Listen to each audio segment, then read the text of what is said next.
filming underwater, capturing the beauty of marine life. The camera's light illuminated something massive in the gloom, heart stopping as the shape resolved into an enormous orca. It turned, fixing the diver with an intelligent, hungry stare. The camera dropped from nerveless fingers as terror took hold. In the orca's domain, humans were nothing but prey. Hello everyone, welcome to the channel. Before we begin the orca attack story, I want to ask for your support by subscribing to the channel. Your subscription is very important to us, so please subscribe, click the like button, and leave a comment telling us which city you're watching from. Now let's move on to the case. Maya Eriksson zipped up her thermal wetsuit, her breath forming small clouds in the crisp Norwegian air. The fjord stretched out before her, a canvas of deep blues and whites, punctuated by majestic ice floes that drifted silently in the calm waters. She double-checked her equipment one last time. Waterproof notebook, ice core sampler, GPS device, and emergency beacon, all securely fastened to her bright yellow kayak. "You sure about this, Maya?" Lars, her research supervisor, called from the shore. His weathered face creased with concern as he watched his student prepare for her solo expedition. Maya flashed him a confident smile. "Absolutely, Professor. I've been training for this all year. Besides, the data we collect today could be crucial for understanding how climate change is affecting the Lofoten Islands marine ecosystem." Lars nodded, but the worry didn't leave his eyes. "Just remember, the weather can turn quickly out there. If anything feels off, you head straight back. No data is worth risking your life over." "I promise, I'll be careful," Maya assured him. Securing her life vest, she glanced at her watch. 2 p.m. With the late December sun setting around 4:30, she had a solid 2.5 hours of daylight left for her measurements.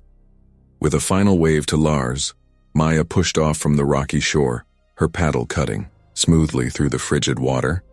The cold immediately seeped through her wetsuit, a constant reminder of the unforgiving environment she was venturing into, but Maya hardly noticed, her mind already focused on the task ahead.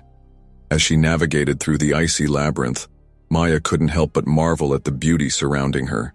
Towering ice formations loomed overhead, their surfaces glinting like diamonds in the pale winter sun. The silence was profound, broken only by the gentle lapping of water against her kayak and the occasional crack of shifting ice. An hour into her expedition, Maya paused to take her first set of measurements. She carefully maneuvered her kayak next to a sizable ice floe, its edges worn smooth by the constant motion of the water.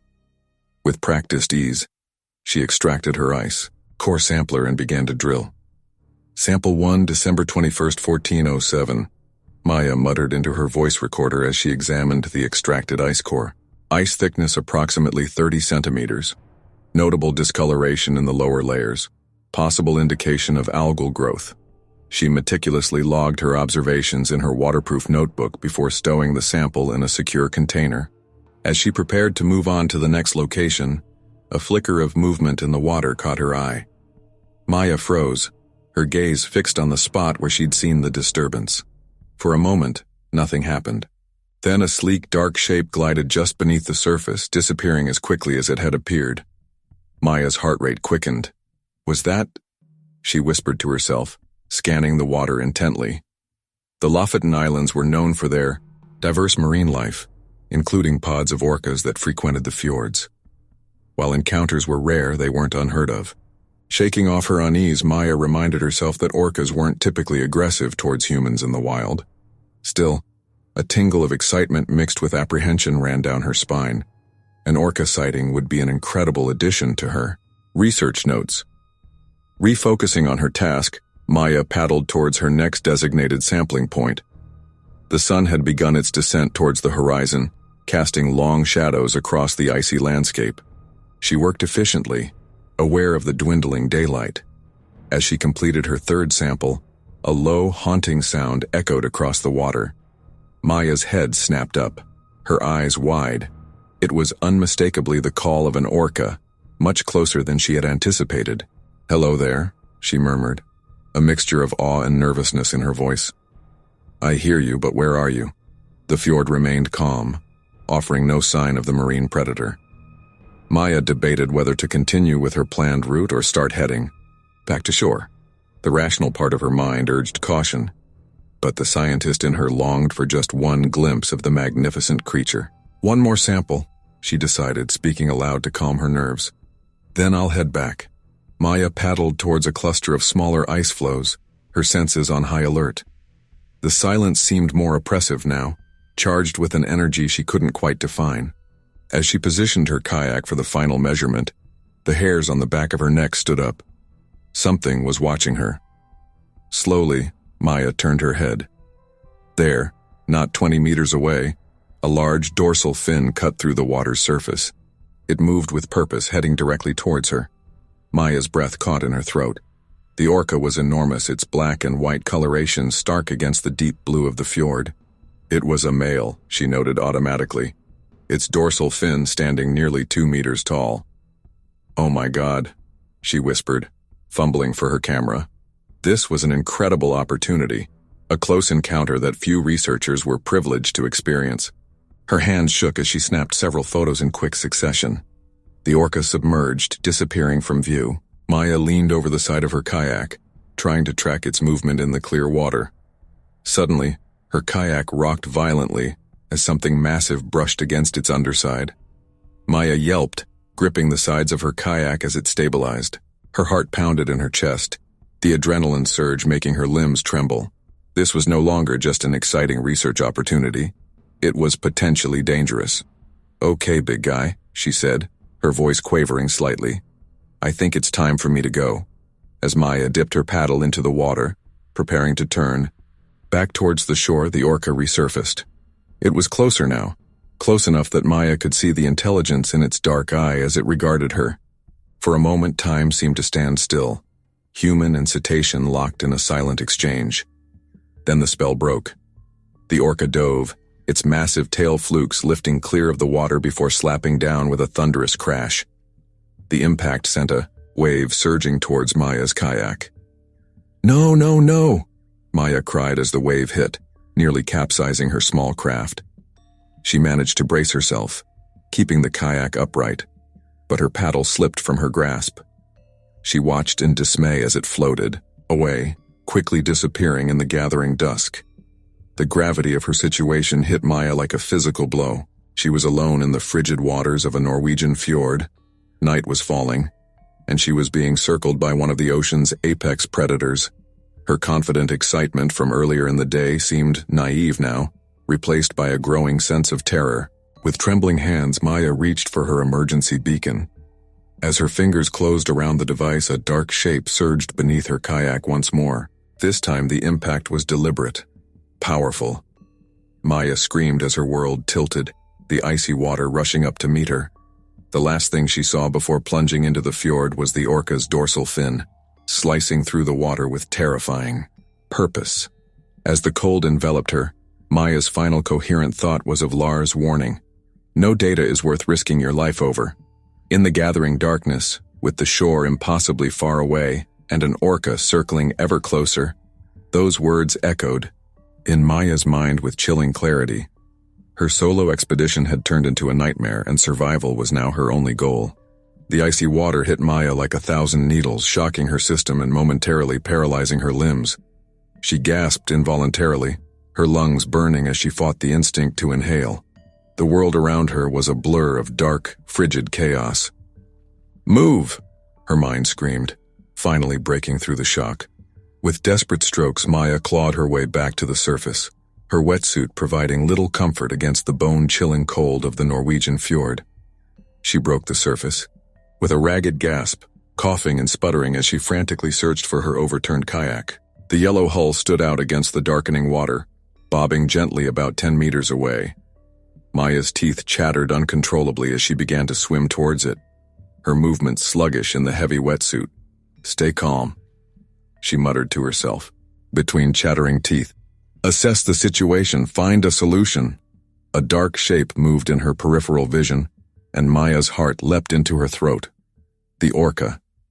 In her panic to resurface, she'd momentarily forgotten about the massive predator that had caused her predicament.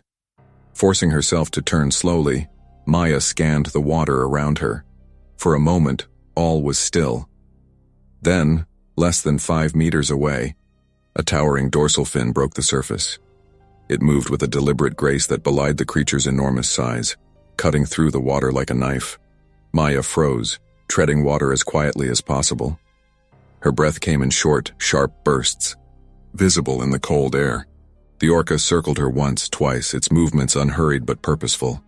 Maya could feel the displacement of water with each pass, a reminder of the animal's immense power. "It's okay," she whispered, as much to herself as to the orca. "You're just curious. I'm not a threat.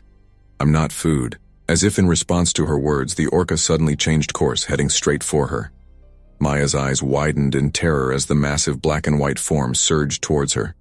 At the last second, the orca dove, passing directly beneath her feet. The wake of its passage sent Maya tumbling in the water, gasping and flailing.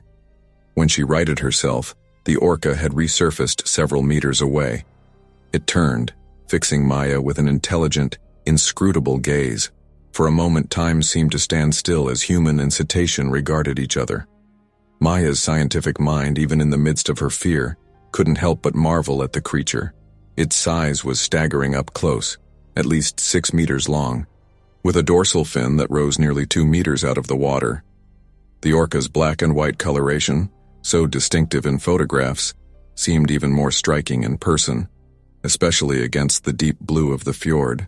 The spell was broken when the orca suddenly slapped its tail against the water's surface, sending a spray of icy droplets over Maya. She spluttered, the action reminding her of her dire situation. "Okay," she gasped, turning back towards her. "Kayak. Focus, Maya. Get to the kayak. Get the emergency beacon." She began to swim, her strokes clumsy with cold and fear. The kayak seemed to be getting further away instead of closer, and Maya realized with a sinking feeling that there must be a current she hadn't noticed before. Behind her, she heard the distinctive exhalation of the orca surfacing. It was following her. "Please," Maya whimpered, pushing herself to swim faster. "Please, just leave me alone." The orca, of course, did not heed her plea. It paced her easily, sometimes coming so close that Maya could have reached out and touched its smooth skin. Each time it neared, Maya's heart threatened to burst from her chest. After what felt like an eternity but was likely only a few minutes, Maya's hand finally made contact with the slick surface of her kayak. She could have wept with relief. Clinging to the upturned hull, she took a moment to catch her breath and assess her situation. The shore was a distant smudge on the horizon, much too far to swim in these conditions. Her best hope was to right the kayak, retrieve the emergency beacon, and signal for help, all while avoiding the attentions of a curious or possibly aggressive orca. "Okay, Maya," she said aloud, her voice shaking. "You can do this, just like in training." Positioning herself at the stern of the kayak, Maya began the process of righting it. It was difficult work, made more challenging by her numbing limbs and the constant awareness of the orca circling nearby.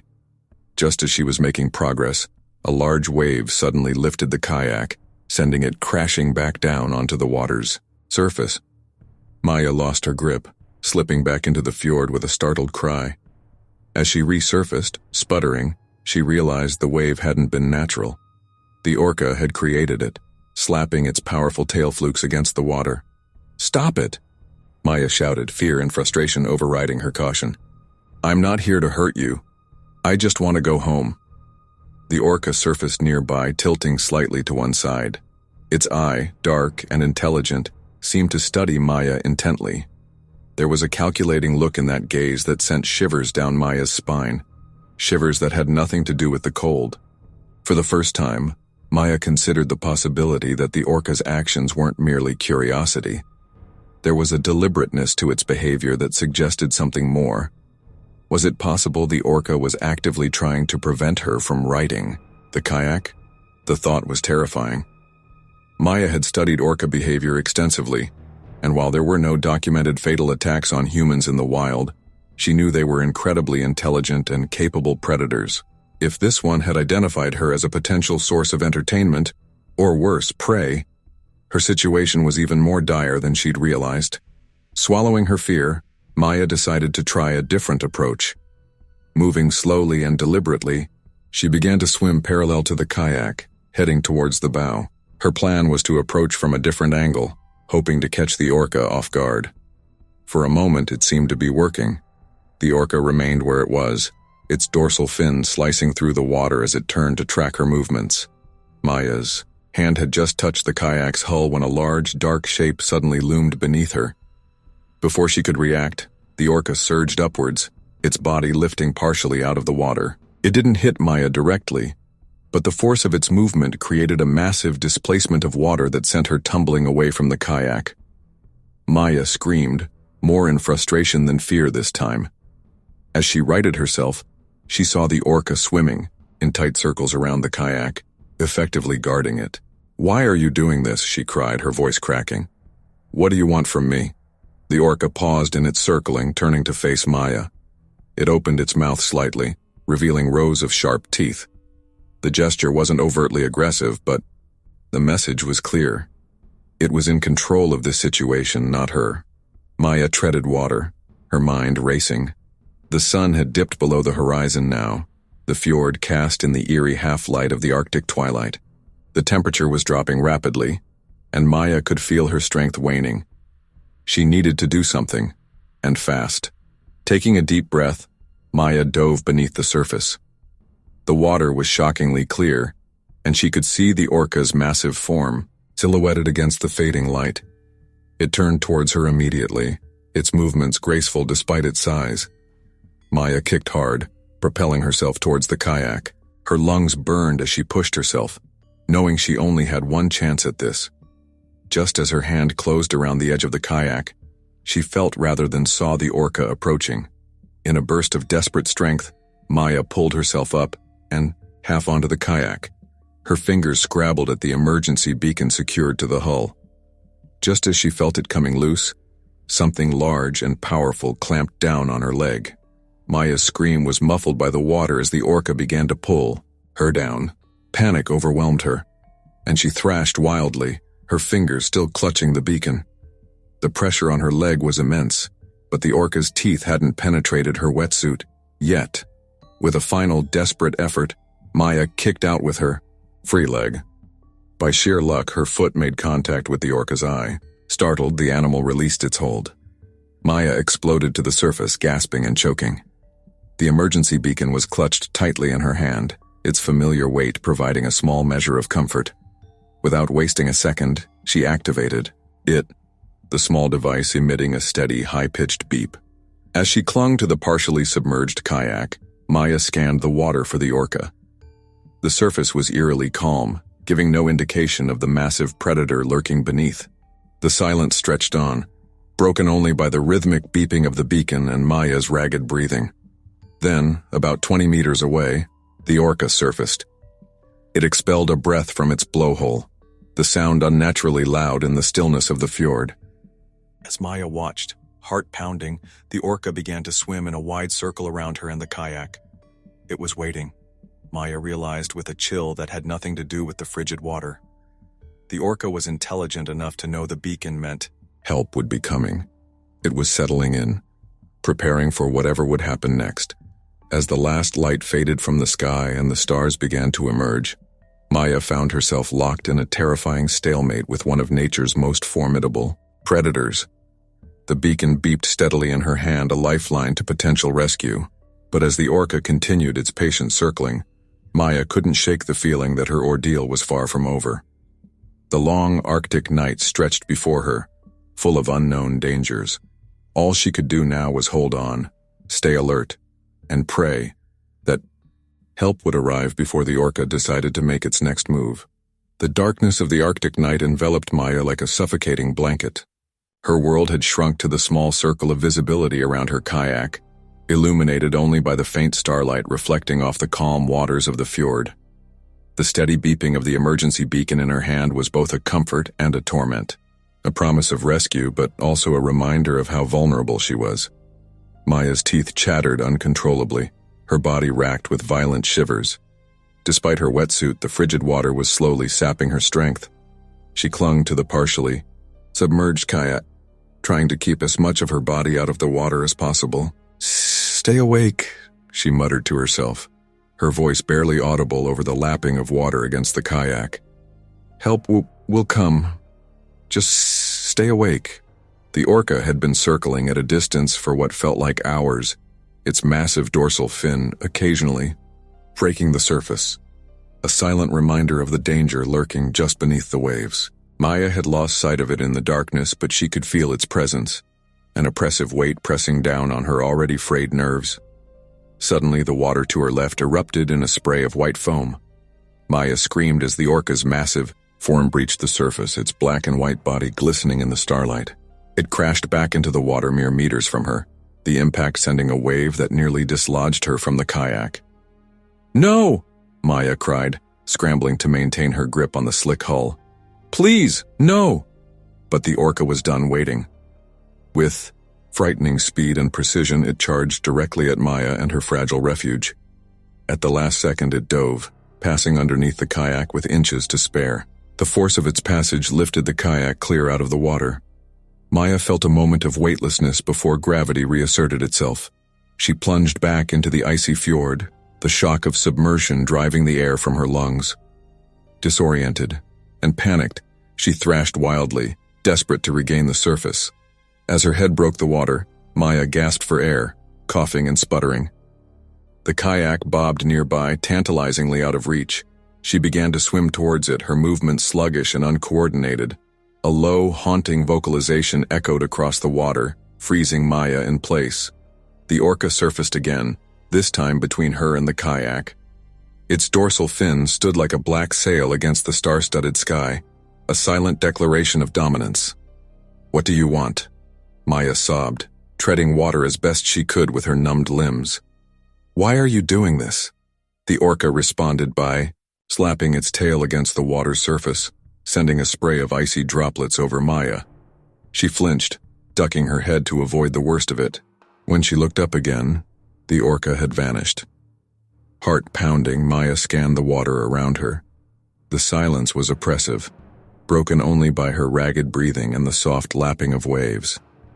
She knew the orca was out there, watching, waiting. But for what? The attack, when it came, was devastatingly swift. Without warning, Maya felt something massive slam into her from below. The impact drove the air from her lungs and sent her flying. For a terrifying moment, she was airborne, tumbling through the frigid night air before crashing back into the water.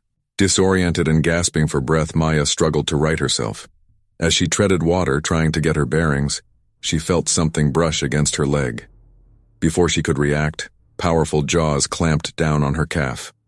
Maya screamed, a primal sound of pain and terror that echoed across the empty fjord. The orca's teeth hadn't penetrated her wetsuit, but the pressure was excruciating.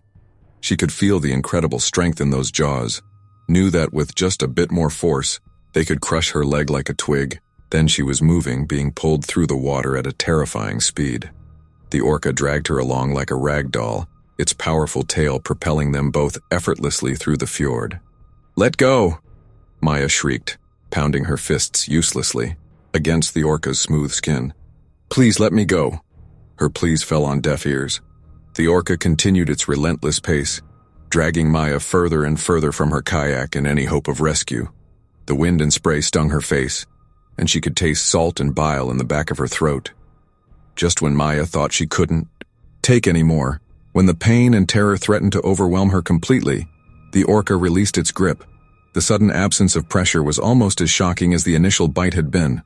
Maya tumbled through the water, disoriented and gasping. But when she finally managed to right herself, treading water with trembling limbs, she realized with horror that she could no longer see her kayak.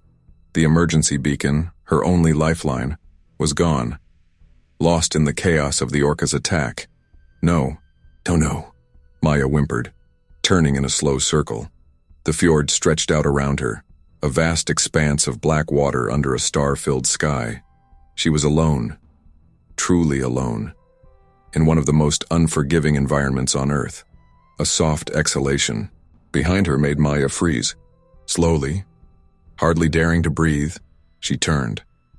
The orca was there so close she could have reached out and touched it. Its massive body was a darker shadow against the night, its white patches gleaming faintly in the starlight. One great eye regarded her with an intelligence that was terrifyingly alien. For a long moment, predator and prey regarded each other in silence. Maya's mind raced, recalling everything she knew about orca behavior. They were intelligent, social creatures. They didn't typically view humans as prey. So why was this happening? "I don't understand," Maya said, her voice barely above a whisper. "What do you want from me?" The orca tilted slightly to one side, its eye never leaving Maya's face. Then, with a powerful flick of its tail, it dove beneath the surface. Maya tensed, waiting for the next attack. But seconds ticked by, and nothing happened. The water around her remained calm, giving no hint of the massive predator lurking below. The silence stretched on, becoming almost more unbearable than the attacks had been.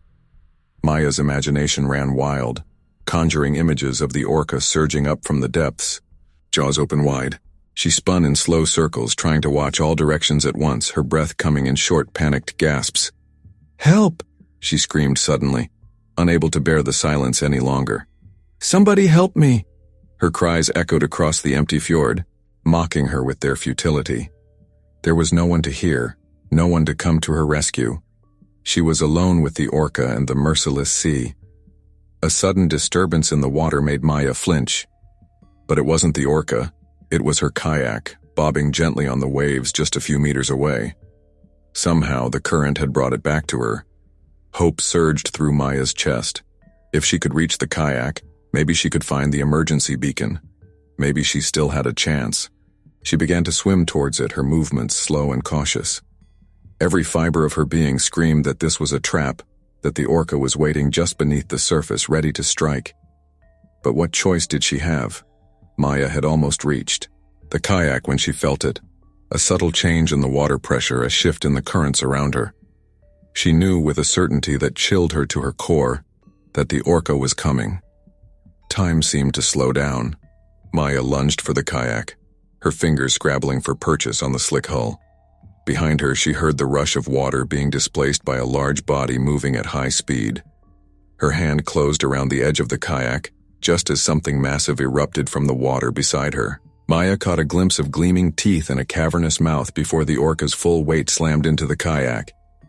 The impact sent Maya tumbling once again into the frigid water. When she surfaced, coughing and gasping, she saw her kayak flying through the air, launched by the force of the orca's attack. It crashed back into the water several meters away, breaking apart on impact. As the pieces of her shattered kayak bobbed on the gentle waves, Maya felt the last vestiges of hope drain away. The orca circled her slowly, its dorsal fin cutting through the water like a knife. Maya treaded water, her limbs leaden with exhaustion and cold. She knew she couldn't last much longer. Hypothermia would claim her soon if the orca didn't. As if sensing her weakening resolve, the orca surged forward. This time, instead of attacking, it began to push Maya with its rostrum, herding her through the water. Too tired to resist, Maya allowed herself to be guided. She noticed with a detached sort of curiosity that they were moving towards one of the larger ice floes that dotted the fjord. As they neared the ice, the orca gave Maya a final, gentle push. She found herself drifting towards a low shelf of ice, just high enough above the waterline to offer a temporary refuge. With the last of her strength, Maya pulled herself onto the ice. She lay there shivering uncontrollably as the orca circled her new perch. Its dorsal fin sliced through the water, a constant reminder of the danger she was in. As Maya watched through half-lidded eyes, the orca began to swim in tighter circles around the ice floe. Each pass created a wave that rocked the makeshift raft, threatening to tip her back into the water. Maya clung to the ice, her numb fingers scrabbling for purchase on the slick surface. She knew that if she fell back into the water now, she wouldn't have the strength to pull herself out again. As the night wore on, and the orca continued its relentless circling, Maya found herself facing a grim reality. Her solo expedition, meant to advance her research and career, had turned into a desperate fight for survival against one of nature's most intelligent and unpredictable predators. And as the first faint light of dawn began to paint the eastern sky, Maya realized that her ordeal was far from over. The orca showed no signs of tiring or losing interest. If anything, its circling seemed to grow more purposeful as the new day approached. Clinging to her precarious perch on the ice floe, Maya steeled herself for whatever the coming hours might bring. She had survived the night against all odds. Now she just had to hold on long enough for rescue to arrive, if it ever did. The pale Arctic dawn crept over the horizon, painting the fjord in shades of pink and gold. For Maya, clinging desperately to her ice floe, the beauty of the sunrise was a cruel mockery of her dire situation. She had survived the night, but at a terrible cost. Her body trembled uncontrollably, a combination of cold, exhaustion, and fear that seemed to reach down to her very bones. The orca continued its relentless circling, its dorsal fins slicing through the water with metronomic regularity. Throughout the long night, it had shown no signs of tiring or losing interest. If anything, its movements seemed more purposeful now, as if energized by the coming of day. Maya's scientific mind, even in the midst of her ordeal, couldn't help but marvel at the orca's stamina and determination. What was driving this behavior? It went far beyond simple predation or even curiosity. There was an intelligence behind those dark eyes that both fascinated and terrified her. "What do you want?" Maya croaked, her voice hoarse from screaming and the bitter cold. "Why won't you leave me alone?" As if in response, the orca suddenly changed its pattern. Instead of circling, it began to swim directly at the ice floe. At the last moment, it would veer off, its massive body displacing enough water to send a wave crashing over Maya's precarious refuge. Each impact rocked the ice floe violently, threatening to tip Maya back into the frigid waters. She clung to the slick surface with frozen fingers, her muscles screaming in protest. "Stop!" she cried as another wave washed over her. "Please, just stop." But the orca was relentless. Wave after wave crashed over Maya, each one seeming to sap more of her remaining strength. She could feel her grip weakening, knew that it was only a matter of time before she lost her hold entirely. Just as Maya felt her fingers beginning to slip, the attack suddenly ceased. The orca pulled back, resuming its circling at a distance. Maya gasped for air, coughing up seawater and shivering violently. In the relative calm, Maya took stock of her situation. Her wetsuit, while providing some protection, was not designed for prolonged immersion in such cold water. Hypothermia was a very real and imminent threat. Her limbs felt leaden and a dangerous lethargy was starting to creep over her. "Stay awake," she muttered to herself, pinching her arm hard. "You have to stay awake." Maya forced herself to move, flexing, her fingers and toes trying to encourage blood flow. As she shifted, she felt something hard press against her thigh. With a jolt, she remembered her waterproof phone, secured in a zippered pocket of her wetsuit. Hope flared in her chest as she fumbled for the device with numb fingers. If she could just call for help. The phone came free, miraculously dry, and intact. Maya almost sobbed with relief as she pressed the power button. The screen remained dark. "No," she whispered, pressing the button again and again. "No, no, no, come on!" But it was no use. Whether from the cold or the prolonged exposure to the electromagnetic field of the water, the phone was dead. A low, haunting vocalization drew Maya's attention back to the water. The orca had stopped circling and was now floating stationary, its head partially out of the water. It was watching her intently, almost as if it understood her moment of despair. "What do you want from me?" Maya asked, her voice cracking. "I'm not your prey, I'm not a threat. Why are you doing this?" The orca tilted slightly, its eye fixed on Maya. There was an intelligence in that gaze that sent shivers down her spine, shivers that had nothing to do with the cold. For a moment, Maya had the unsettling feeling that the orca was trying to communicate something to her. The moment was broken by a sudden sound, a distant, mechanical whirring that cut through the still morning air. Maya's head snapped up, her eyes scanning the horizon desperately. There in the distance, a small dot was moving across the sky. As it drew closer, Maya could make out the distinctive shape of a helicopter. "Here!" she screamed, waving her arms frantically. "I'm here! Help!" The helicopter continued its approach, growing larger by the second. Maya's heart soared. They had found her. She was going to be rescued. But her elation was short-lived. As the helicopter neared, the orca suddenly burst into action. It charged towards Maya's ice floe with frightening speed. its massive body creating a bow wave that threatened to swamp her completely. Maya screamed as the wave hit, nearly washing her off the ice. She clung desperately to the slick surface, her fingers scrabbling for purchase. The orca circled tightly, its movements creating a constant churn of water that kept Maya off balance. The helicopter was close now, hovering just 100 meters away. Maya could see figures leaning out, scanning the water. But with the orca's frenzied movements, would they be able to spot her? "Here," she shouted again, trying to wave with one hand while maintaining her grip on the ice with the other. "I'm here." The orca surged forward again, this time striking the ice floe directly. The impact shattered Maya's already precarious refuge, sending her tumbling into the churning water. Maya gasped as the icy water enveloped her once more. She fought to surface, her limbs leaden and unresponsive. As her head broke the water, she caught a glimpse of the helicopter now directly overhead. A rescue diver was being lowered on a winch. Hope and terror warred within Maya as she treaded water. The rescue was tantalizingly close, but so was the orca. She could see its massive form circling her, cutting through the water with effortless grace. The diver hit the water about 20 meters away and began to swim towards Maya. At the same moment, the orca dove, disappearing from view. "Hurry!"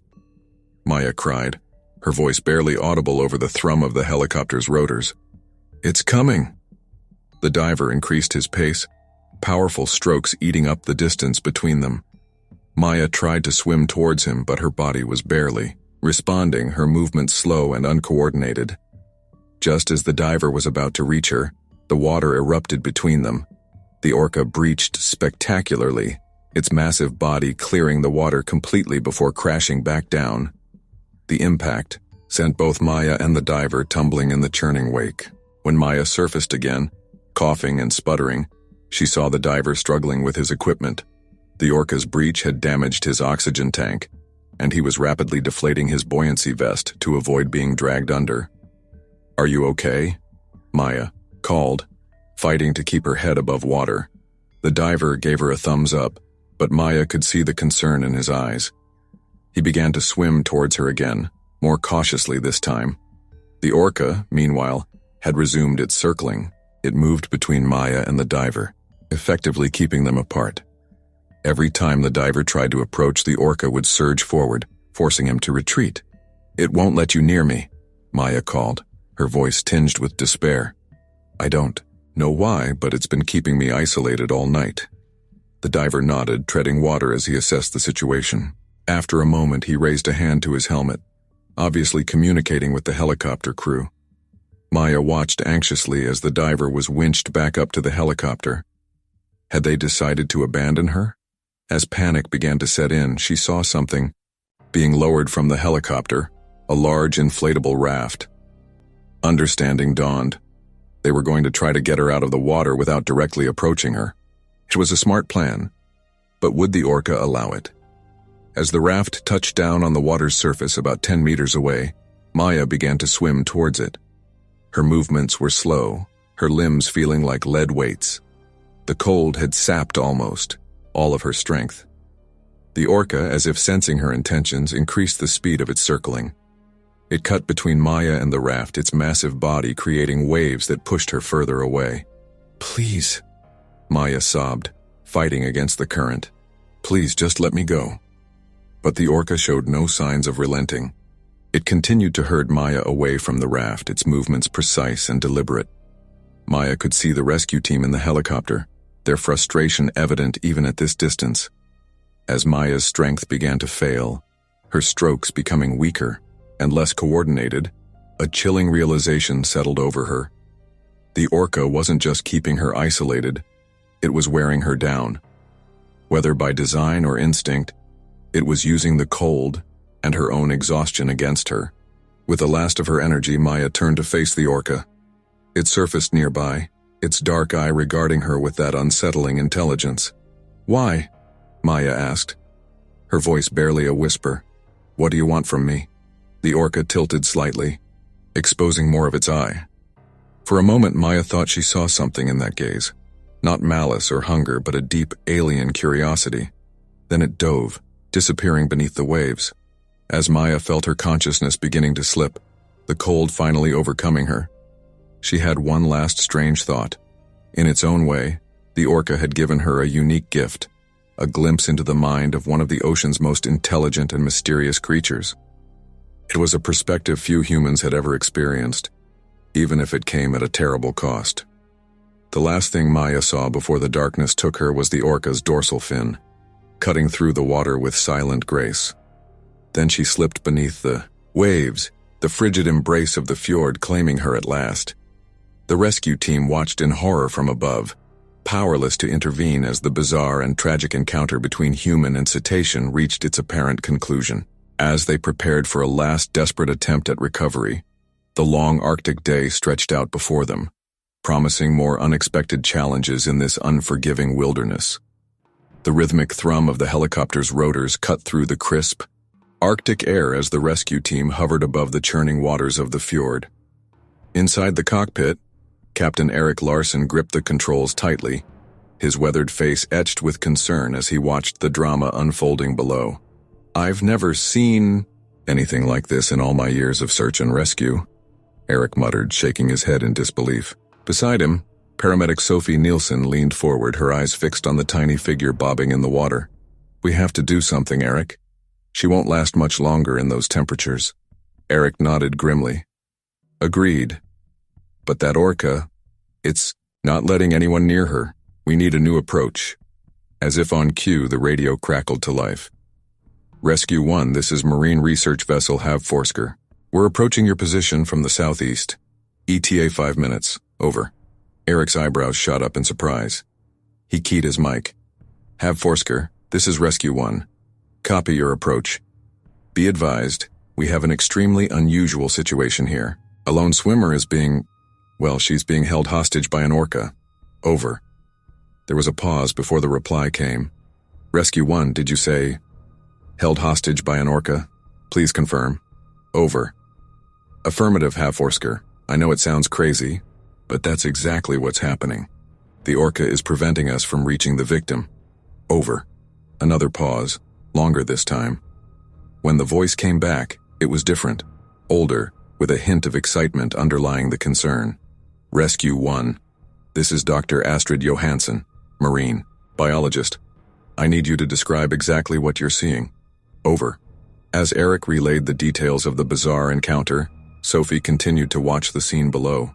The woman, who they now knew was named Maya Eriksson, a graduate student conducting research in the area, had stopped swimming.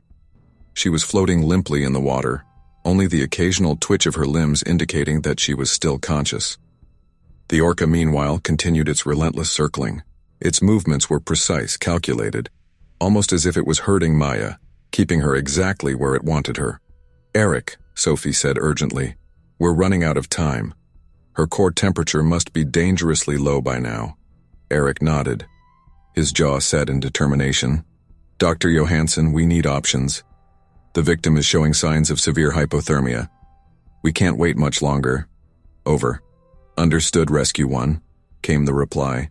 "We're almost there. I have an idea, but it's risky. Can you lower a rescue diver to about 20 meters from the victim's position? Not to attempt a rescue, but as a distraction." Over. Eric and Sophie exchanged glances. It was an unorthodox request, but at this point, they were willing to try anything. "Copy that, Havforsker, preparing to lower diver." Over. As the rescue team sprang into action, preparing the diver for descent, the Havforsker came into view on the horizon. The sleek research vessel cut through the waves with purpose, closing the distance rapidly. Down in the frigid waters, Maya was barely aware of the commotion above her. The world had narrowed to a haze of cold and exhaustion. She could still sense the orca's presence, a looming shadow in her peripheral vision, but even that was starting to fade as her consciousness slipped away. Suddenly, a new sound penetrated the fog in Maya's mind. It was haunting, ethereal, a series of clicks and whistles that seemed to resonate through the water. With tremendous effort, Maya forced her eyes open. The orca had stopped circling. It was floating motionless, its head tilted as if listening intently. The strange sounds came again, louder this time, Maya realized with a start that they were coming from the approaching research vessel. On board the Havforsker, Dr. Astrid Johansson stood at the bow, her silver hair whipping in the wind.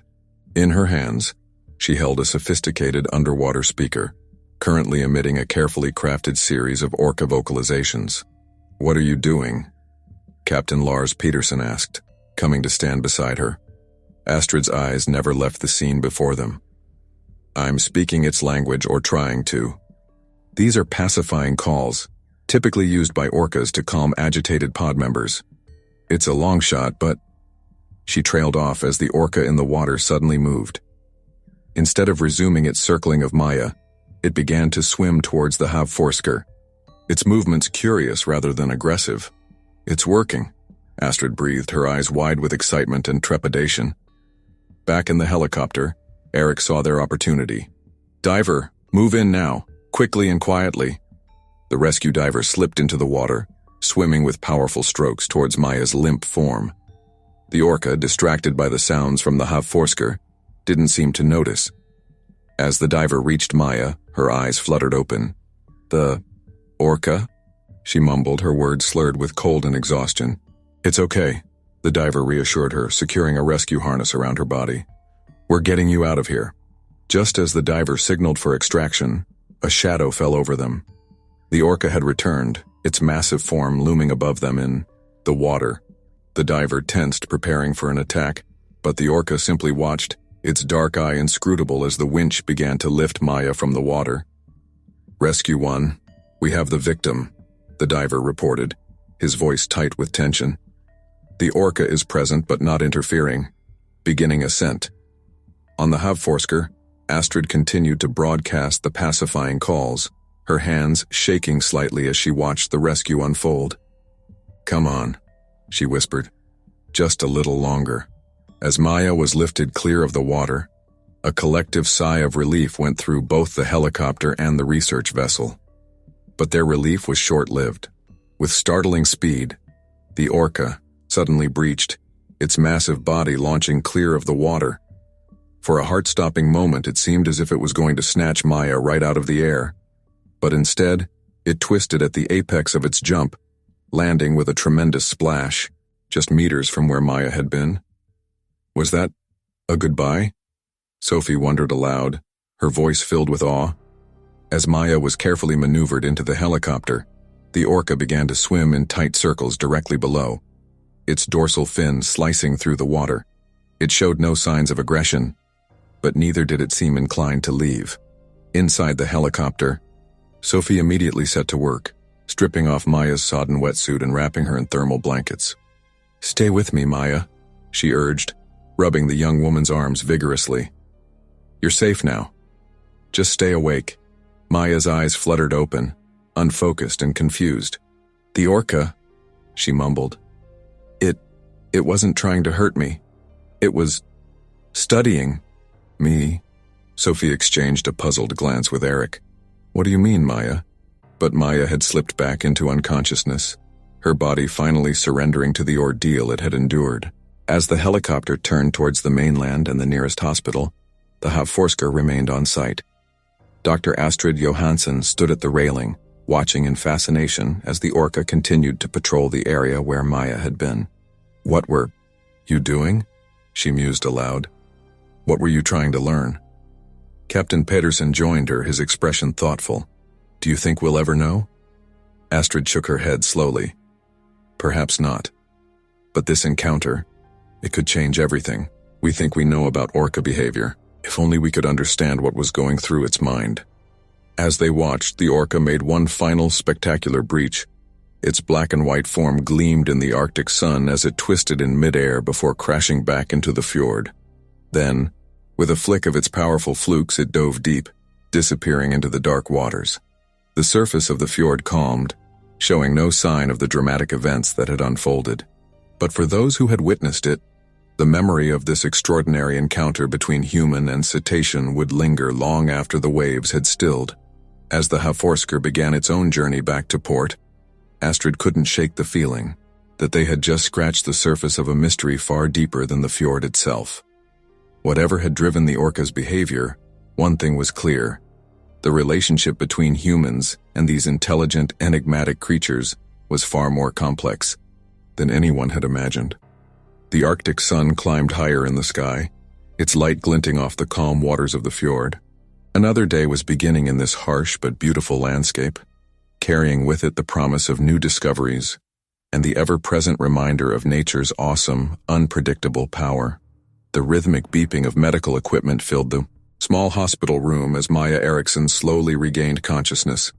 Her eyelids fluttered open, revealing a stark white ceiling and the concerned face of a nurse leaning over her.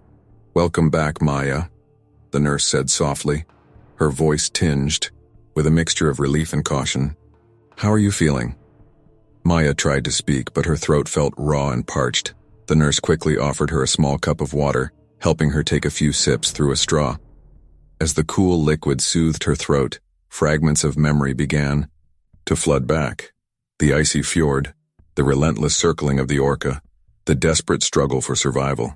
"The orca," Maya croaked, her voice barely above a whisper. "What happened?" The nurse's expression softened with sympathy. "You're safe now. The rescue team got you out of the water. You've been here for 2 days, recovering from severe hypothermia."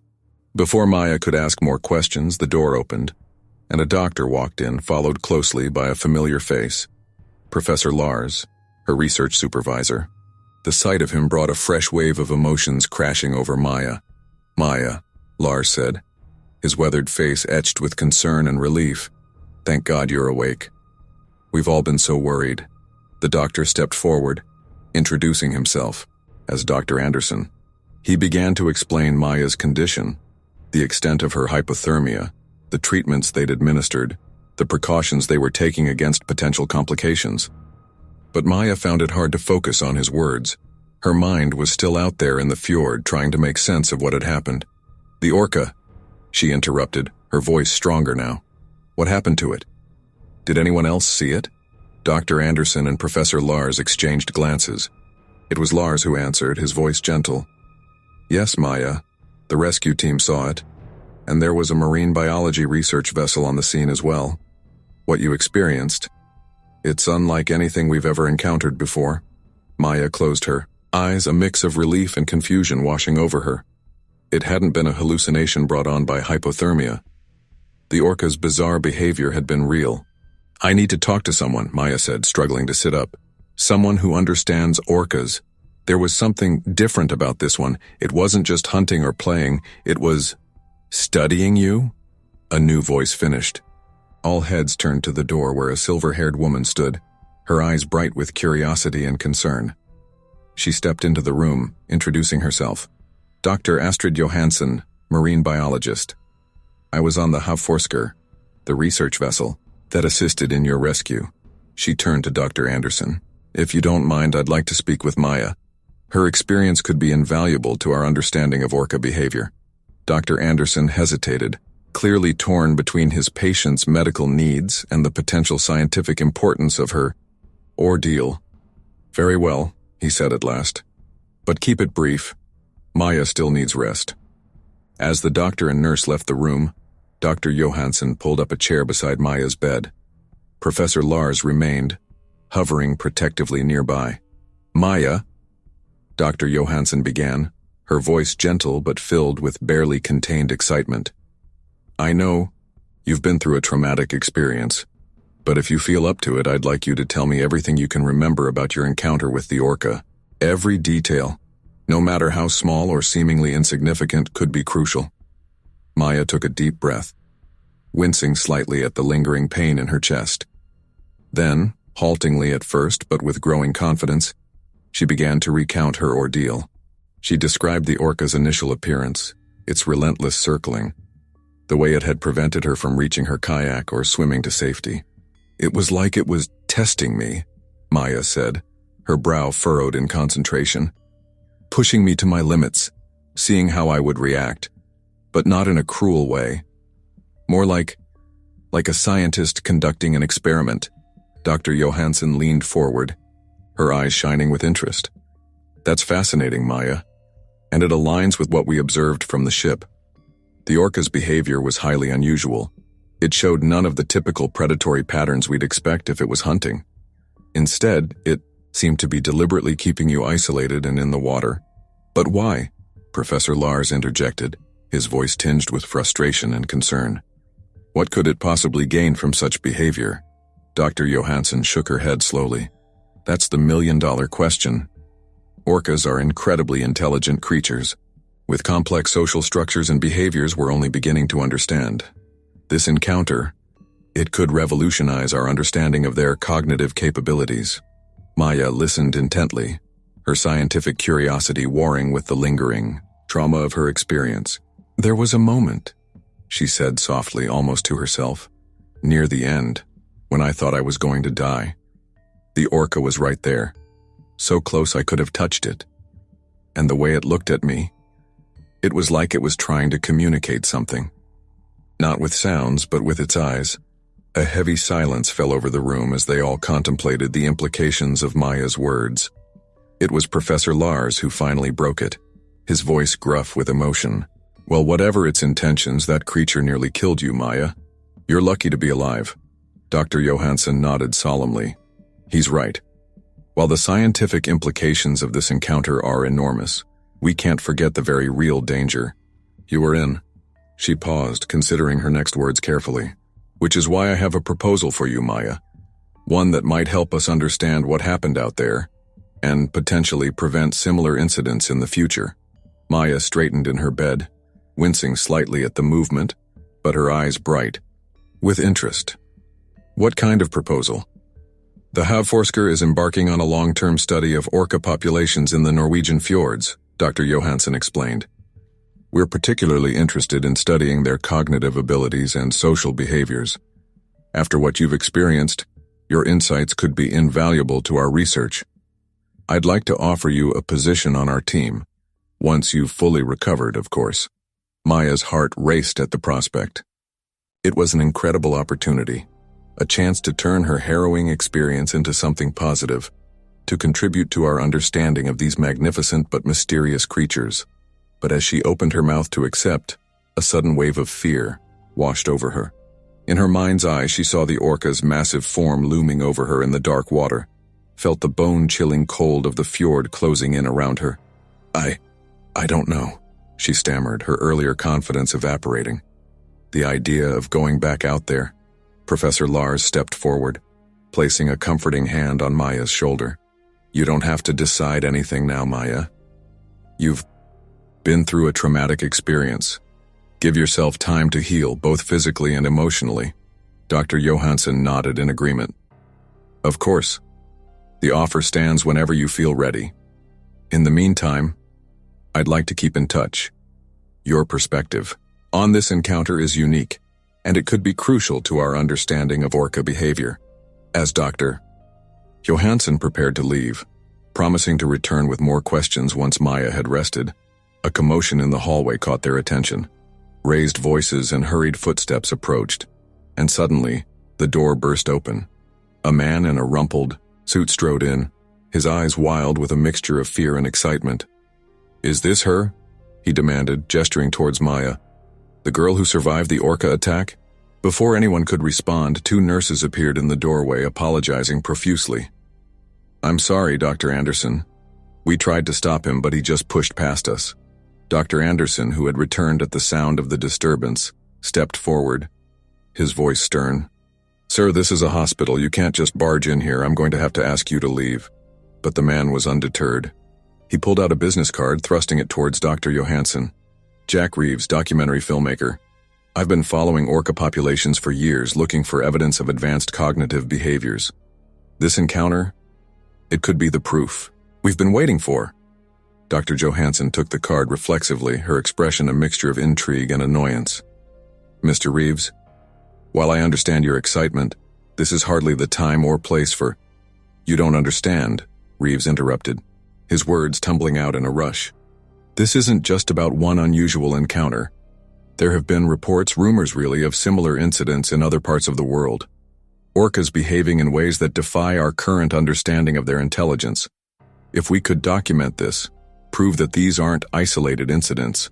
As Reeves spoke, Maya felt a chill run down her spine that had nothing to do with her lingering hypothermia. The idea that her experience might not be unique, that there could be some larger pattern at work, both fascinated and terrified her. Professor Lars, however, had heard enough. He stepped between Reeves and Maya's bed, his voice low and dangerous. That's enough. Maya has been through a traumatic ordeal. She needs rest, not to be hounded by sensationalist filmmakers looking for their next big break. Reeves opened his mouth to protest, but Dr. Anderson cut him off. I think it's time for you to leave, Mr. Reeves, before I'm forced to call security. As the nurses ushered the protesting filmmaker out of the room, Maya sank back into her pillows, her mind reeling. The calm that had settled over her earlier had evaporated, replaced by a storm of questions and conflicting emotions. Dr. Johansson turned back to Maya, her expression apologetic. I'm so sorry about that, Maya. Please don't let his wild theories disturb you. What you experienced was unique and extraordinary, but it doesn't necessarily indicate some grand conspiracy or hidden ORCA agenda. But Maya barely heard her.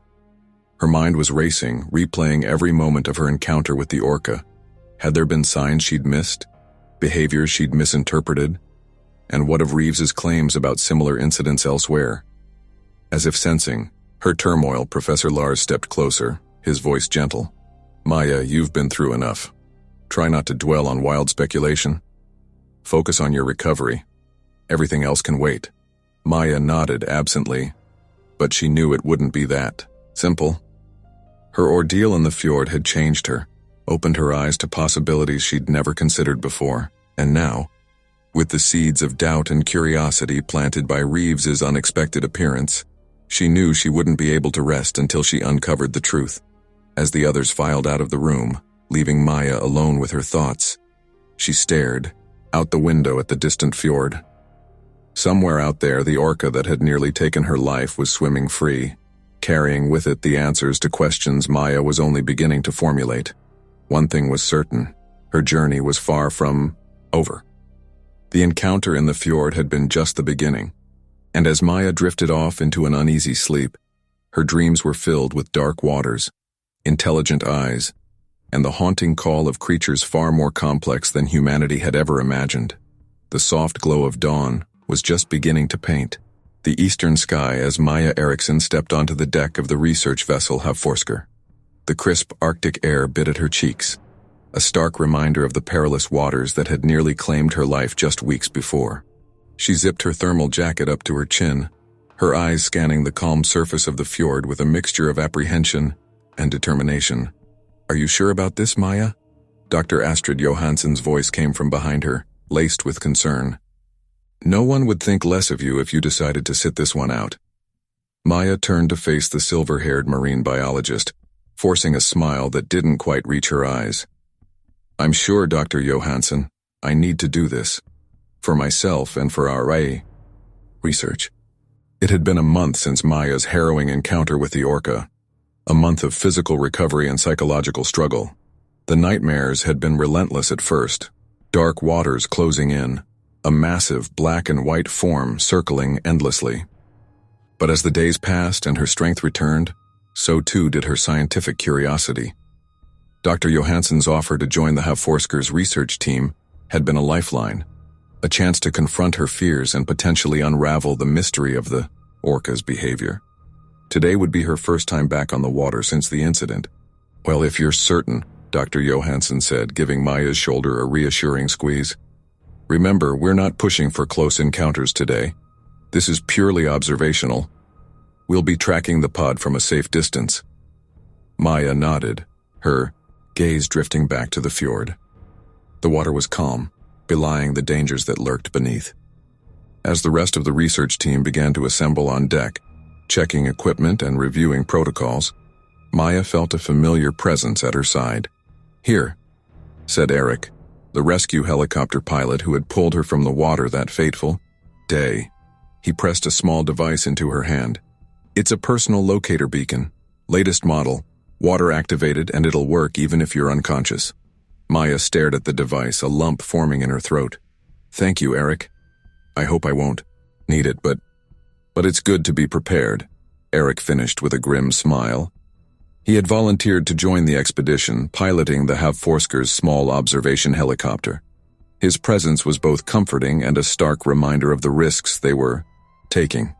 As the Havforsker began to move, cutting smoothly through the calm waters of the fjord, Maya felt her anxiety begin to rise. She forced herself to take deep, calming breaths, focusing on the task at hand. They were here to observe, to collect data, to try and understand the complex behaviors of the orca pod that called these waters home. Hours passed as they followed the pod from a respectful distance. Maya found herself slipping back into the familiar rhythms of fieldwork, recording behaviors, logging data, analyzing patterns. It was almost possible to forget the trauma that had brought her here.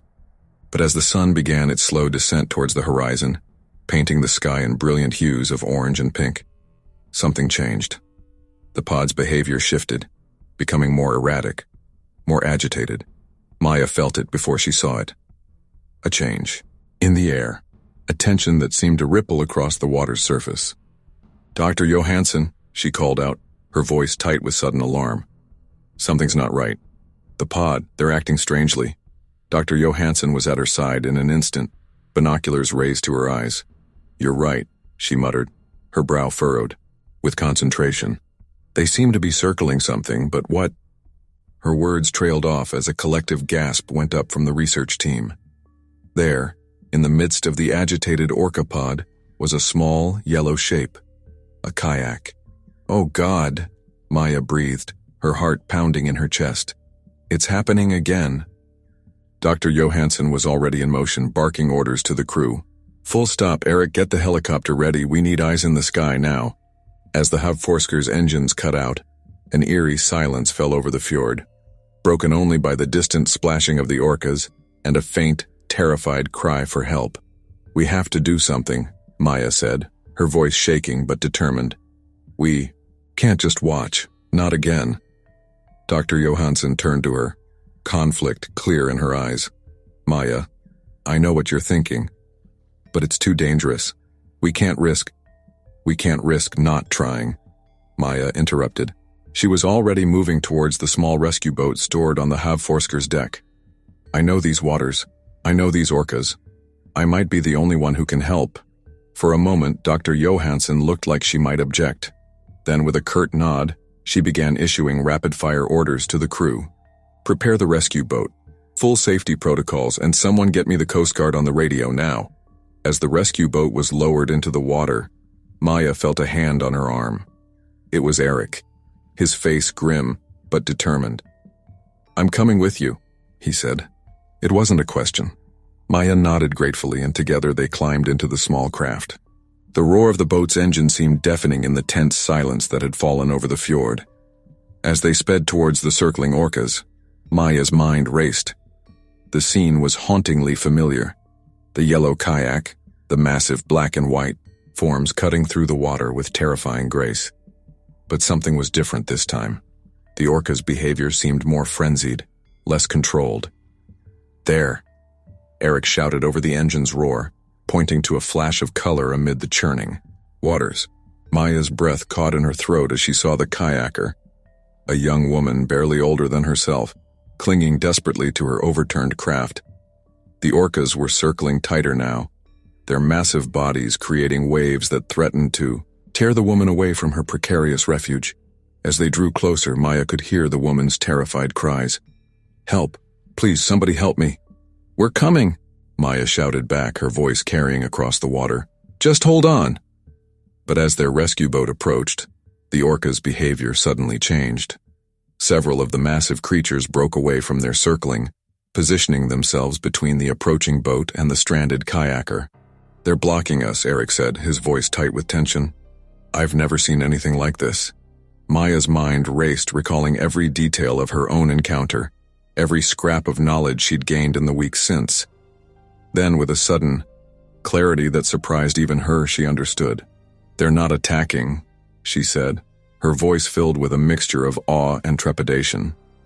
"They're containing, isolating, just like before." Eric looked at her sharply. "What are you saying?" "Maya?" "I'm saying," Maya replied, her eyes never leaving the circling orcas. That this isn't random. It's deliberate. They're studying her, just like they studied me. As if to confirm her words, one of the largest orcas suddenly breached, its massive body clearing the water in a spectacular display before crashing back down mere meters from the terrified kayaker. The message was clear. Approach at your own risk. We need to try something else, Maya said, her mind working furiously. Eric, can you get us closer to that large male? The one with the scarred dorsal fin? Eric hesitated for just a moment, before nodding, carefully maneuvering the rescue boat towards the indicated orca. As they drew near, Maya stood up in the boat, her heart pounding but her voice steady. Hey, she called out, her eyes fixed on the orca's intelligent gaze. Remember me? We've done this dance before, you and I, but it's time to let her go now. You've learned what you needed to learn. For a moment, nothing happened. Then, slowly, the large male turned towards them. It regarded Maya with an intensity that sent shivers down her spine, its dark eye seeming to pierce right through her. That's it, Maya continued, her voice softer now. You're curious, I understand that, but she's scared. She's not like me. She doesn't understand what you're doing. As she spoke, Maya became aware of a change in the water around them. The frenzied circling of the orcas had slowed, their movements becoming more deliberate, almost hesitant. It's working. Eric breathed, his knuckles white on the boat's controls. Keep talking, Maya. Emboldened, Maya continued, her words flowing freely now. She spoke of curiosity and understanding, of the bridge between species that they were all, in their own ways, trying to build. As she talked, she slowly extended her hand, palm out, towards the massive orca. For what felt like an eternity, the orca remained motionless, its eye fixed on Maya's outstretched hand. Then, with a grace that belied its enormous size, it moved forward. Maya held her breath as the orca's rostrum gently, almost delicately, made contact with her palm. The touch lasted only a moment, but in that instant, Maya felt a connection that transcended species, a mutual acknowledgement of intelligence and curiosity. Then the orca pulled back, and with a powerful flick of its tail, dove beneath the surface. As if a spell had been broken, the other orcas began to disperse. The circling stopped and the pod began to move away, their dorsal fins cutting through the water as they headed towards the open sea. Now's our chance, Eric said, already steering the boat towards the stranded kayaker. Let's get her out of here before they change their minds. The rescue itself was almost anticlimactic after the tension of the standoff. The young woman, who introduced herself as Sophie between sobs of relief, was quickly pulled aboard the rescue boat. As Eric radioed the Havforsker to inform them of the successful rescue, Maya found herself staring out at the retreating orca pod. What were they doing? Sophie asked, her voice shaky but filled with a mixture of fear and awe. It was like they were testing me or something. Maya turned to her, a small, knowing smile on her face. They were, she said simply, and I think, in a way, they were testing us too. As they made their way back to the Havforsker, Maya's mind was already racing with the implications of what had just occurred. This wasn't an isolated incident. It wasn't random. The orcas were deliberately seeking out these encounters, driven by a curiosity and intelligence that humanity was only beginning to comprehend. Back on board the research vessel, they were met with a flurry of activity. Dr. Johansson rushed to meet them, her face a mixture of relief and excitement. Maya, that was incredible. The way you communicated with them, I've never seen anything like it. Maya nodded, still processing the events herself. It wasn't just communication, Dr. Johansson. It was an exchange. They're trying to understand us, just as much as we're trying to understand them. As the adrenaline of the rescue began to fade, Maya found herself overwhelmed by the magnitude of what had just occurred. She made her way to the ship's railing, staring out at the now calm waters of the fjord. She felt rather than heard someone approach. It was Eric, his presence a comforting constant in the chaos of the day. You did good out there, he said quietly. You saved that girl's life. Maya nodded, her eyes still fixed on the horizon. We all did, but this is just the beginning, isn't it? Eric followed her gaze, his expression thoughtful. I think you're right. Whatever's happening out here, whatever those orcas are trying to do, it's bigger than any of us realized. As the sun finally dipped below the horizon, casting long shadows across the deck of the Havforsker, Maya felt a sense of purpose solidify within her. The encounter in the fjord, her own near-death experience, today's rescue, they were all pieces of a larger puzzle, and she was determined to solve it. "We need to understand why they're doing this," she said, her voice filled with a quiet determination. "We need to learn their language, their motivations, because if we don't, if we can't find a way to communicate, to coexist, I'm afraid these encounters will only become more dangerous. For them, and for us." Eric nodded solemnly. "So what's our next move?" Maya turned to him, a spark of excitement in her eyes despite the exhaustion of the day. "We keep watching, we keep learning, and we prepare, because I have a feeling this is only the beginning of a much larger story."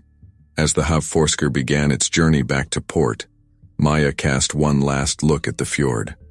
Somewhere out there, beneath the dark waters, an intelligent species was watching, learning, trying to bridge a gap that had existed for millennia.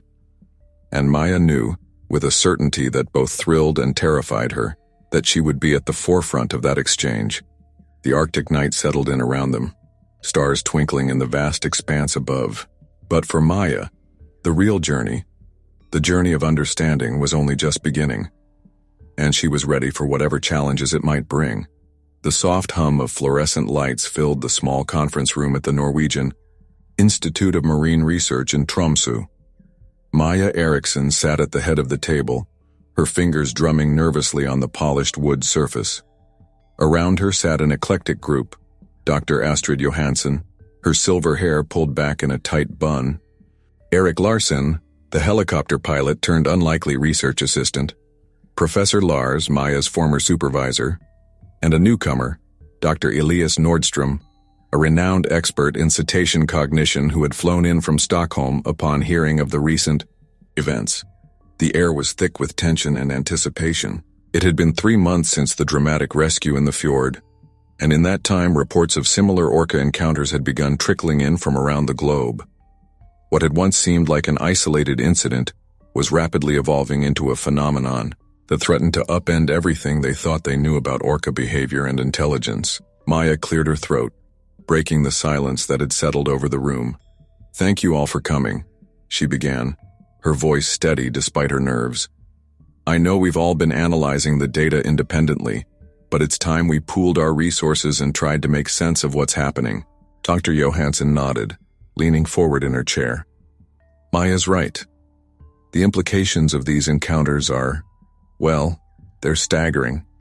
If we're correct in our assumptions, we could be looking at a level of cetacean intelligence far beyond anything we've previously documented. Let's not get ahead of ourselves," Professor Lars cautioned, his brow furrowed with concern. "While the behavioral patterns are certainly unusual, we need to be careful about anthropomorphizing or jumping to conclusions." Dr. Nordstrom, who had been quietly observing until now, spoke up.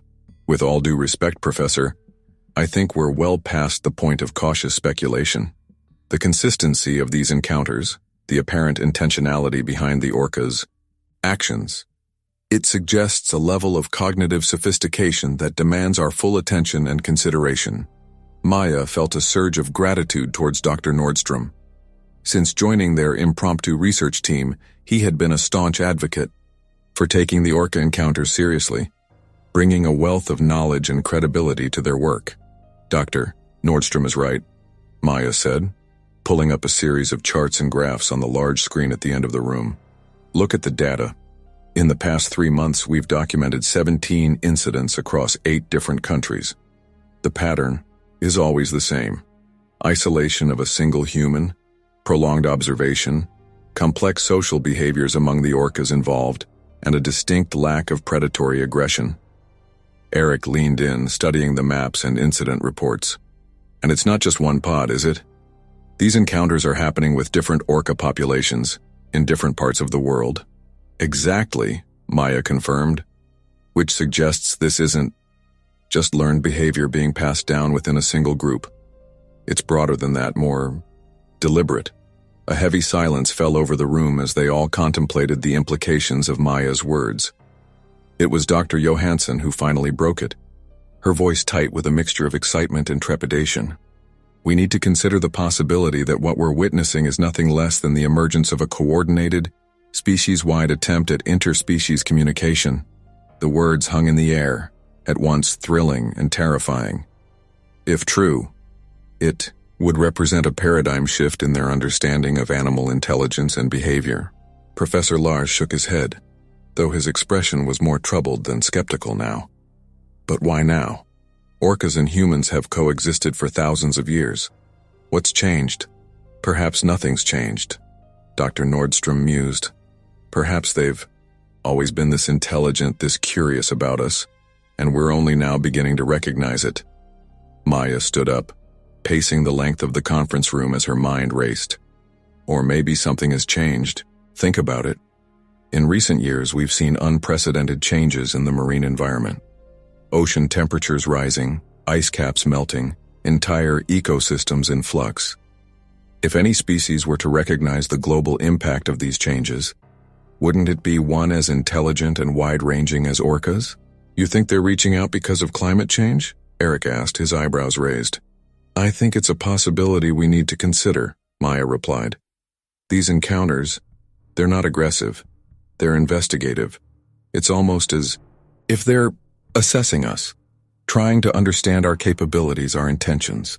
Dr. Johansson nodded slowly, her eyes bright with intellectual excitement. It makes a certain kind of sense. If their environment is changing rapidly, and they've identified humans as the primary drivers of that change, then they might be trying to establish communication to understand us better, Dr. Nordstrom finished, possibly even to influence our behavior. The enormity of what they were proposing settled over the room like a physical weight. If they were right, if orcas were indeed attempting to initiate some form of diplomacy with humans, it would be unprecedented in the history of our planet. So what do we do now? Eric asked, voicing the question on everyone's mind. How do we even begin to respond to something like this? Maya took a deep breath, steeling herself for what she was about to propose. I think we need to go further than just passive observation. We need to attempt direct, intentional communication. Professor Lars sat up sharply. Maya, you can't be serious. The risks involved in such an endeavor are considerable, yes, Maya interrupted gently. But so are the potential benefits. If we're right about this, if the orcas are truly trying to communicate with us, then we have a responsibility to meet them halfway. Dr. Nordstrom nodded enthusiastically. I agree. We've spent decades studying cetacean vocalizations and behavior from a distance, but if we want to truly understand what's happening here, we need to engage more directly. What exactly are you proposing, Maya? Dr. Johansson asked, her tone cautious but intrigued. Maya took a deep breath, knowing that what she was about to suggest would be controversial. I want to go back into the water, not just observing from a boat, but actually in the water with them. We'll use the latest in underwater communication, technology, combined with what we've learned about their behavior patterns. If they're trying to study us, to communicate with us, then we need to give them the opportunity to do so in a controlled, safe environment. The room erupted into a cacophony of voices, some supportive, others vehemently opposed. Professor Lars was on his feet, his face red with anger and concern. Absolutely not, he thundered. Maya, you nearly died in your last encounter. I cannot in good conscience support putting you in that kind of danger again. I understand your concern, Professor, Maya replied, her voice calm but firm. But I'm not the same person I was 3 months ago. I've spent every day since then, studying, preparing, understanding. I'm uniquely qualified for this. Doctor, Johansson raised a hand, silencing the room. Maya's right. As much as it pains me to admit it, she is our best chance at establishing meaningful contact. She's experienced an encounter firsthand. She understands the risks, and she has the scientific background to interpret what she observes. But we can't just throw her into the water and hope for the best, Eric interjected, his protective instincts clearly at war with his respect for Maya's determination. We need a plan, safety protocols, backup. Dr. Nordstrom nodded thoughtfully. I agree. If we're going to do this, we need to approach it methodically. We'll need a specially designed wetsuit, embedded with sensors to monitor Maya's vital signs and record any vocalizations or physical interactions.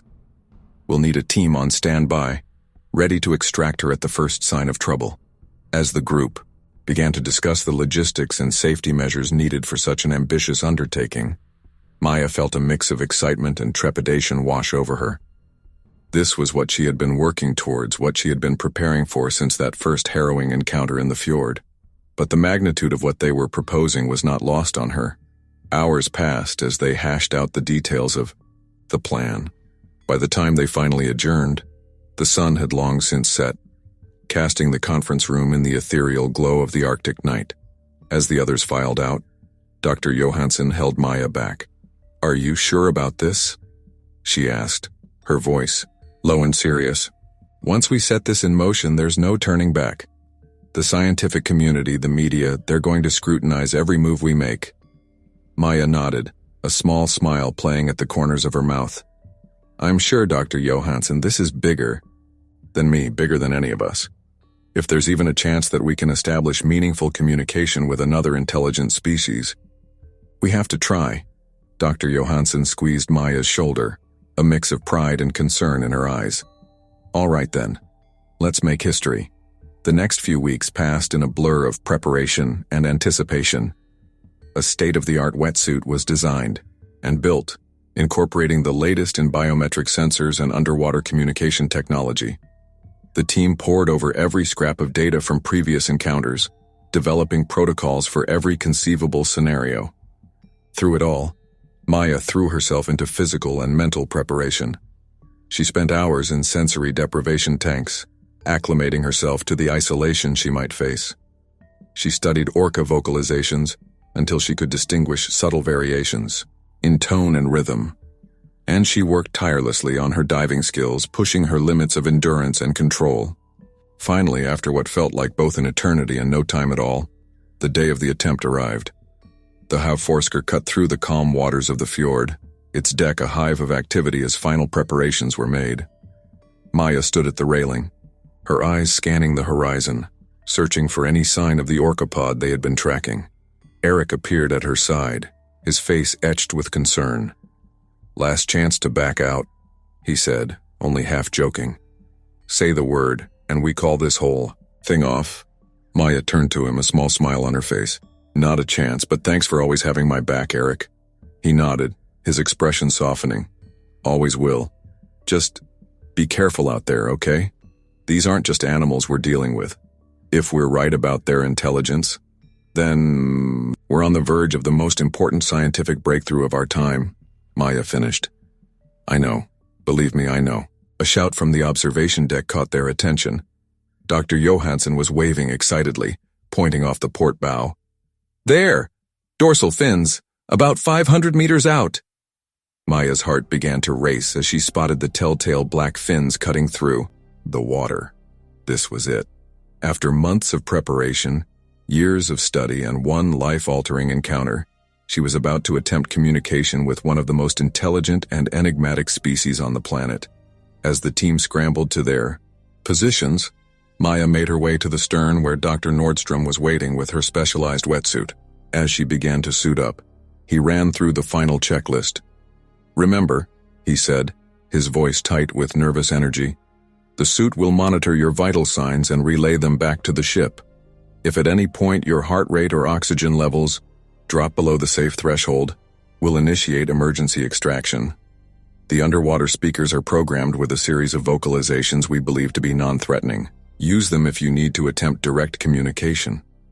Maya nodded, her mind already focused on the task ahead. As she pulled on her diving mask, she felt a hand on her shoulder. It was Professor Lars, his eyes misty with a mixture of pride and fear. "Maya," he said softly, "I want you to know, regardless of what happens out there today, you've already made us all proud. Your courage, your dedication to science. It's truly remarkable." Maya felt a lump form in her throat.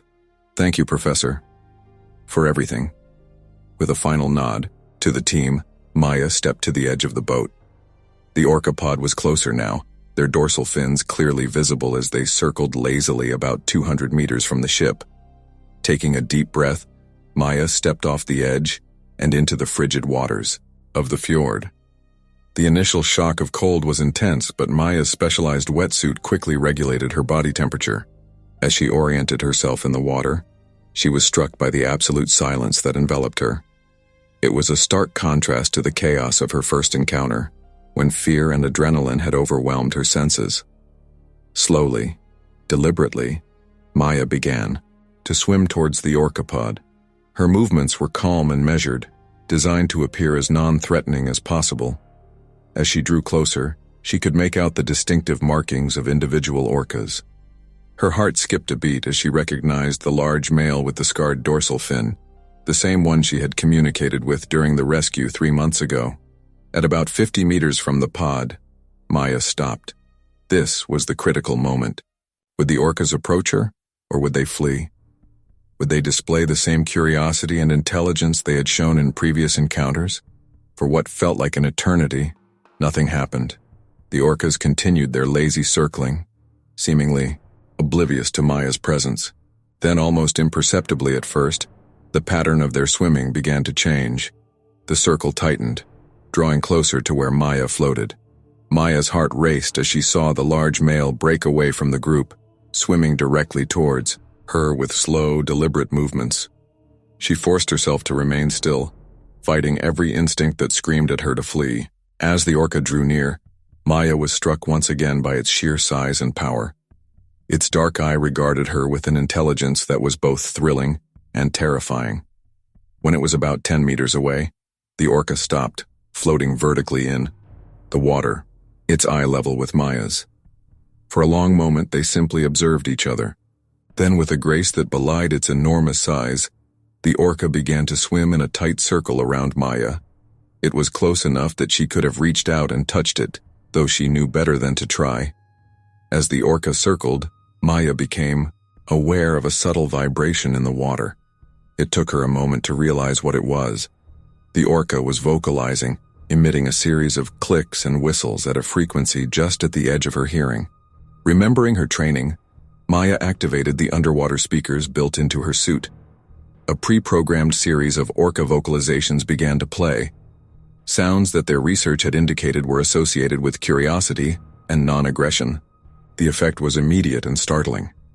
The orca stopped its circling, floating motionless in the water as it tilted its head, clearly listening to the sounds. Then, to Maya's amazement, it began to vocalize in return. The clicks and whistles were similar to what her suit had emitted, but with subtle variations, almost as if the orca was attempting to mimic and modify the sounds. Maya's scientific mind raced as she tried to process what was happening. This wasn't just random vocalization. There was a clear pattern, a back and forth that suggested communication. Encouraged, Maya activated a different set of vocalizations. These were more complex, incorporating elements that they believed might convey basic concepts like friend or peace. As the sounds played, the orca's behavior changed again. It began to swim in a figure-8 pattern around Maya, occasionally rolling to expose its belly, a behavior often associated with play and trust in orcas. As this extraordinary interaction continued, Maya became aware of movement in her peripheral vision. The rest of the pod had drawn closer, forming a loose circle around her and the large male. They weren't threatening or aggressive. Rather, they seemed to be observing intently, as if studying this unusual encounter. Time seemed to lose all meaning as Maya floated there, engaged in this unprecedented exchange with a species so different from her own. She cycled through various vocalizations, carefully observing the orca's responses. Sometimes they would mimic the sounds, other times they would respond with entirely new vocalizations. Throughout it all, their body language remained calm and curious. Just as Maya was beginning to feel the first tingles of cold seeping through her wetsuit, indicating that her time in the water was nearing its end, something extraordinary happened. The large male orca, which had been at the center of the interaction, suddenly dove deep. For a heart-stopping moment, Maya thought it was leaving. But then it reappeared, and in its mouth it held something, a large, silvery fish. With exquisite gentleness, the orca approached Maya and released the fish directly in front of her. It then backed away slightly, its eye fixed on her with what could only be described as expectation. Maya's mind reeled. Was this an offering? A gift? The implications were staggering. If the orca was indeed presenting her with food, it suggested a level of social cognition and interspecies awareness, far beyond anything they had hypothesized. Knowing that her time was running short and not wanting to risk taking the fish, Maya decided on a different approach. She activated a vocalization that their research suggested might convey gratitude or acceptance. Then slowly and deliberately she extended her hand towards the fish, palm up, before gently pushing it back towards the orca. The orca's reaction was immediate and astonishing. It tilted its head regarding Maya with what seemed like genuine curiosity. Then, in a move that left Maya breathless, it gently took the fish back into its mouth and swam a tight circle around her before releasing the fish again, this time a bit further away. Maya's heart raced as she tried to interpret this behavior. Was the orca playing with her? Trying to engage her in some form of shared activity? The complexity of the interaction was beyond anything she had dared to hope for when planning this encounter. Just then, a soft beeping in her ear reminded Maya that her time was up. Her core temperature was dropping, and safety protocols demanded that she return to the ship. With a mixture of reluctance and exhilaration, Maya activated the recall signal on her suit. As if sensing that the encounter was coming to an end, the orcas began to pull back, widening their circle around her. The large male, however, remained close. As Maya began her slow ascent to the surface, it accompanied her, matching her pace with effortless grace. When Maya's head broke the surface, she was greeted by a cacophony of excited voices from the Havforsker. The research team had been watching the entire encounter via her suit's cameras, and the mood on deck was electric. As the rescue team helped Maya back onto the ship, she couldn't take her eyes off the water. The large male orca had surfaced nearby, its dorsal fin standing tall as it watched the proceedings. Just before the team pulled her onto the deck, Maya could have sworn she saw the orca nod its head as if in farewell. Once on board, Maya was immediately swarmed by her colleagues, all talking at once in their excitement. Dr. Johansson was the first to reach her, wrapping her in a warm blanket and a tight hug. Maya, that was... I don't even have words, Dr. Johansson said, her voice thick with emotion. What you just did, what we all just witnessed, it changes everything. Professor Lars was next, his earlier reservations forgotten in the face of what they had just observed. My dear, you've done it. You've opened a door that we never even knew existed. The scientific implications of this encounter are, well, they're nothing short of revolutionary. As the team helped Maya out of her wetsuit and began to download the data from her suit's sensors, Dr. Nordstrom approached, his eyes wide with excitement. Maya, the vocalizations we recorded, they're unlike anything we've ever captured before. The complexity, the apparent turn-taking in the acoustic exchanges. It strongly suggests a form of dialogic communication.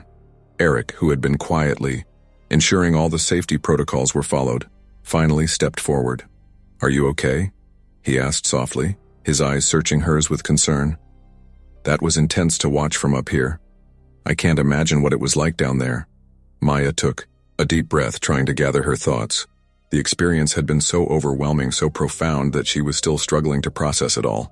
I'm okay, she said finally, her voice filled with wonder. It was incredible. Unlike anything I could have imagined. The way they responded, the apparent intentionality behind their actions. Eric, I think we've only scratched the surface of their intelligence and social capabilities. As the initial excitement began to settle, the team gathered in the ship's conference room to begin the daunting task of analyzing the data from the encounter.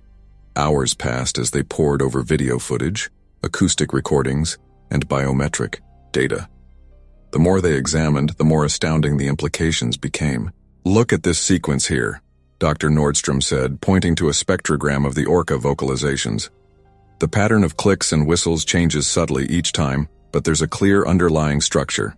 It's almost as if they were experimenting with the sounds, trying to find a way to communicate more effectively. Dr. Johansson nodded excitedly. And the fish offering, that's unprecedented. It suggests not just intelligence but a theory of mind, an ability to attribute mental states and intentions to another species.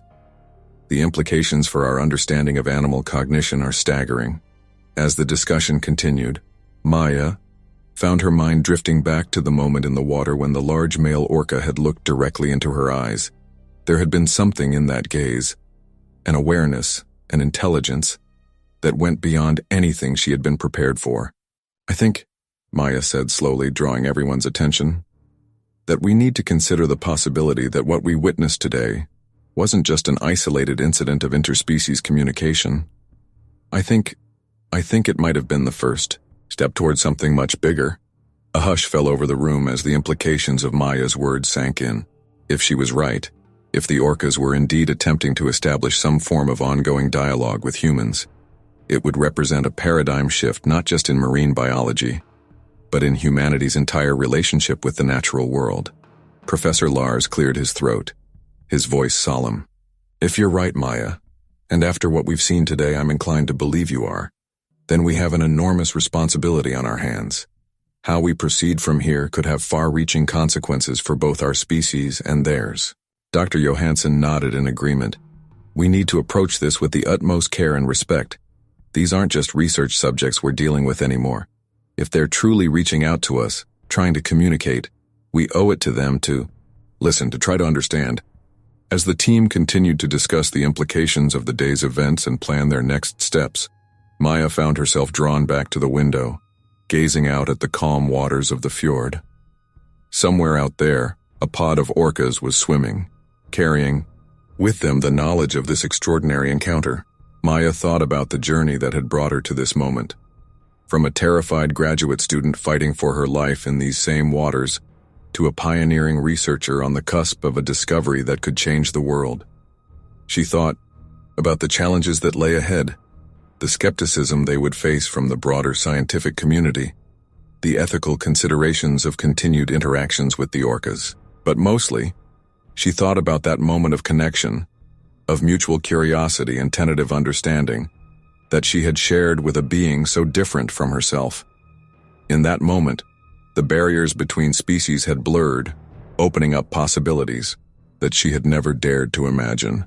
As the Arctic sun began to dip towards the horizon, painting the sky in brilliant hues of orange and pink, Maya made a silent promise. To herself, to her team, and to the extraordinary creatures they had encountered. She promised to approach this new frontier with humility, with respect, and with an unwavering commitment to understanding.